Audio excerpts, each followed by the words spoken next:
Hey guys, we're going to read Chapter 5 today of What Was Ellis Island. Enjoy! When they left Ellis Island, immigrants fanned out across America to start new lives. Their huge numbers transformed the face of the nation. In 1820, the U.S. population was about 10 million.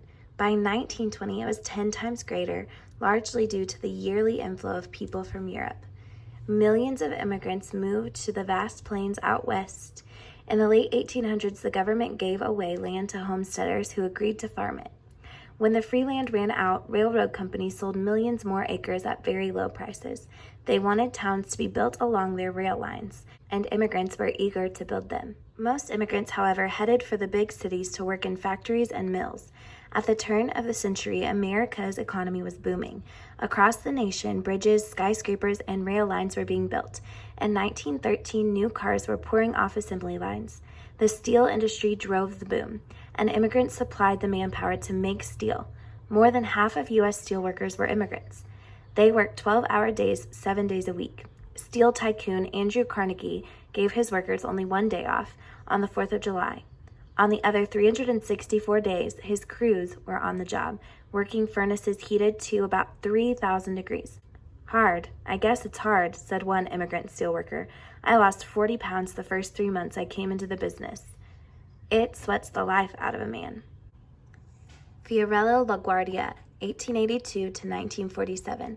LaGuardia's Italian father was Catholic, and his immigrant mother from Austria-Hungary was Jewish.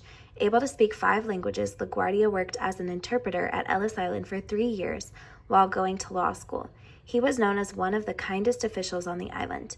After law school, LaGuardia spent much of his time pleading cases for immigrants. Then, politics drew him away from law.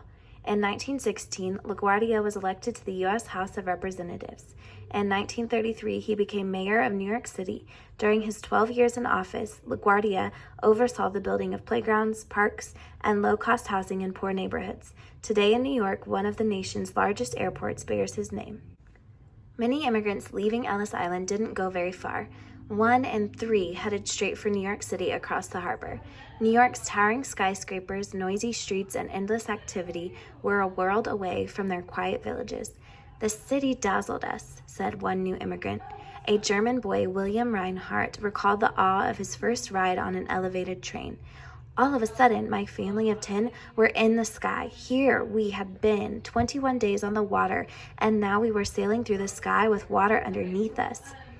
Immigrants settled on blocks filled with people from their own homelands.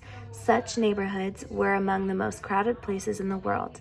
On the Lower East Side, where millions settled over the years, more than 4,000 people lived on one block. Their housing was in 5 or 6-story buildings called tenements. Before, these buildings had held single families. Now up to 32 immigrant families squeezed into one. Sometimes 10 people slept in a single room. Since there was little air or sunlight inside, people spilled out onto the streets. Push carts and stands lined the sidewalks selling familiar foods. Immigrants chatted with neighbors in their native language. They had brought some of the old world to America. There were U.S. citizens who resented this. They expected the immigrants who had walked through the nation's open doors to give up their old ways, speak English, and become full-fledged Americans. This viewpoint, where cultures blended together in one whole, was called the melting pot. Child labor. Across the nation, child labor was common as immigrant youth tried to help their families survive. In 1900, nearly 2 million children between the ages of 5 and 14 worked full-time jobs, usually under terrible conditions.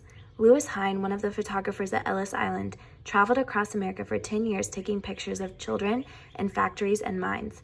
After seeing his photos, Congress began passing laws against child labor in 1916. Immigrants often faced a great deal of prejudice.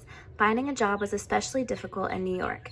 Thousands of immigrants worked for very low pay in small factories called sweatshops. Families also turned their apartments into home sweatshops, where parents and children worked together day and night. One boy recalled his Scottish family bent over their kitchen table to glue tiny pieces on jewelry. "We'd work until midnight, but never after 1. At least I wouldn't, for I had to go to school in the morning." Over time, the lives of most immigrants improved, especially the children's. Italian immigrant Albertina Di Grazia recalled, "We were dirt poor. This country gave us a chance, and we worked hard for our children, and now they've got what we worked for. We're satisfied." Often adult immigrants never learned English or changed their old ways, but their children did in public schools. In many countries of Europe, only the rich could afford school. In the United States, school was free and open for every child. Mary Anton, a Russian immigrant, recalled being taken to school after her family moved to a Boston slum. A little girl from across the alley came and offered to take us to school. There were no applications made, no questions asked, no examinations, no fees. The door stood open for every one of us.